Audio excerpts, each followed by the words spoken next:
বলছি চলে এসো, কখন আসবে বলো। আমাদের গরিব লোকের বাড়ি, খাবার কি খাবে বলো? একদম নিরামিষ সাদা সন্ত খাবার। তোমার পোষাবে? চন্দন চলে এসো। আচ্ছা ঠিক আছে দিদি ভাই, খেয়ে নাও। হ্যাঁ থ্যাংক ইউ মিডিয়া দাদা ভাই, কিন্তু সত্যি তুমি থাকো একদম অন্তরমে থাকো, কথা শোনো বলো। কেন ডাকবো না তোমাকে? তো আমি ডাকি, তুমি তো আসো না। আমি তো ডাকি, ডাকি না কখন বলো তো? আমি প্রত্যেক দিনেই ডাকি গো।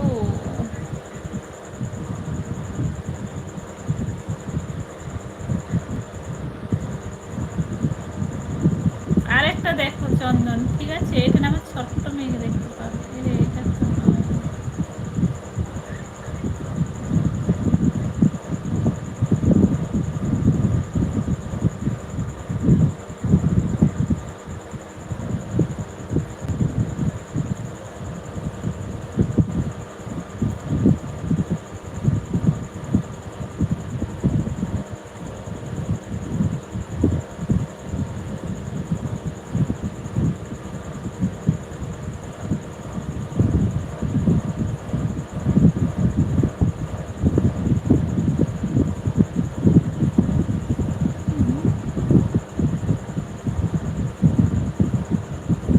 এটা এখানে আসছে।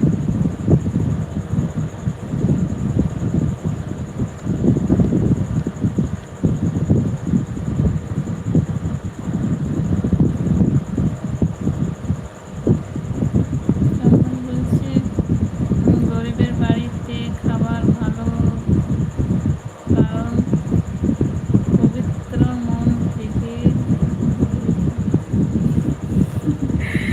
একদম সত্যি কথা বললে তুমি, এটা একদম ঠিক। সত্যি বলতে কি, খাবার দিক থেকে কম হতে পারে কিন্তু ভালোবাসার দিক থেকে আর মনের দিক থেকে কম না।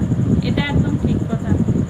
যতটুকু পারবো, যতটুকু ক্ষমতা থাকবে একদম সত্যি কথা বলবো, মিথ্যা বলতে একটুও পছন্দ করি না। আচ্ছা সরি সরি চন্দন, কিছু মনে করো না, উল্টো পাল্টা বানান হয়ে গেছে। কি উল্টো পাল্টা বানান? এখন ডিনার হয়নি? শান্ত চন্দন ও শান্ত চন্দন, কি জানো?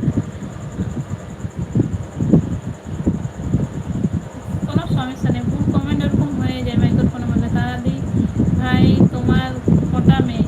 আমার দুটো মেয়ে। তুই দেখলি না আমার মেয়েরাকে? মিষ্টি বোন, তুই আমার মেয়েরাকে দেখলি না? আমার দুটো মেয়ে, এই মাত্র ফটো দেখালাম, তুই দেখিস নাই? বল। আচ্ছা ঠিক আছে পাখি, তুই তো ছিলিস সেলফিতে। আমার দুই মেয়ে গো মিষ্টি বোন, আমার দুটো মেয়ে, বড় মেয়ে ছোট মেয়ে।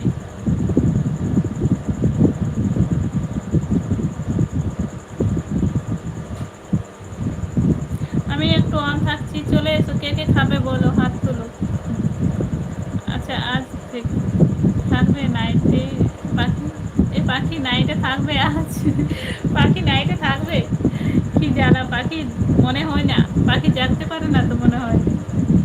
এই পাখি কি বলছে চন্দন, শুনতো একটু। আজকে নাইটটা আমার অ্যাকচুয়ালি, তো আমি আজকে নাইট করি না, তার মধ্যে নাইট অন করছি। মানে বাইরে ফাঁকা পেলাম বলে অন করছি।